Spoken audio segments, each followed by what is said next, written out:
asalaamaaleykum mbokk yi maa ngi leen di siyaar bu baax ñu jox seen wàccuwaay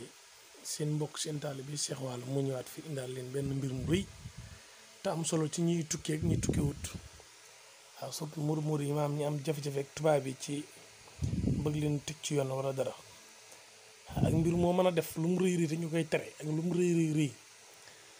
soo ko defee par ñu bëgg laa sànkal pexe lii mooy wàllum fay wax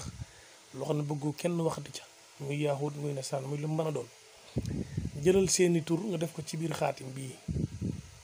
nga boo ko defee ngay suul ko sa kër wala nga sëf ko waaw bu dee lu mel ne jaay dorog wala maanaam lu ñu tere lu rëy rek nga am lu rëy la nga si bind ñett waaw nga suul benn bi ci bàmmeel sëf benn bi takk benn bi incha allah duñ ca wax te la nga bëgg a def da nga ko def te kenn du ci wax waaw li moom coow lum rëy def naa moo gën a rëy ci wàllum fay coow waaw wàllum fay wax lii si gën a rëy ñu ngi leen di siyaara baax na mën na leen tey jéggalu maanaam xat gi rek maanaam li ñuy wax nit ñi rek des fois ñuy liggéeyal nit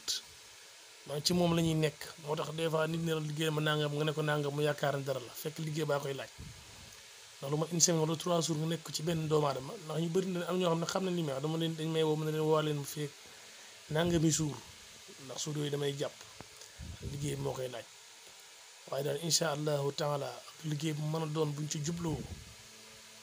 danañ si def yitte yu mat sëkk ba suñ borom sottil ko waaw lii ma wàllum fay wax la tooñ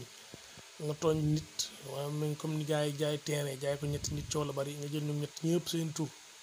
def fii sëf ko suul ko dootuñ ca wax waaw wala nga def ni lu rëy rek leer na yow ñu ci mbirum yoon ak yooyu daal incha allah taala dootuñ ci wax ñu ngi leen di siyaare baax te yow bu leen fàtte abonné nag seen site Kémane Walo TV suñu yëf la njëriñ lépp am nañ yéene suñu borom mu yegg si fa ñu dugal ko fa bu neexee suñu borom waaw lii moom secret bu rëy ngi incha allah jërë ngeen jëf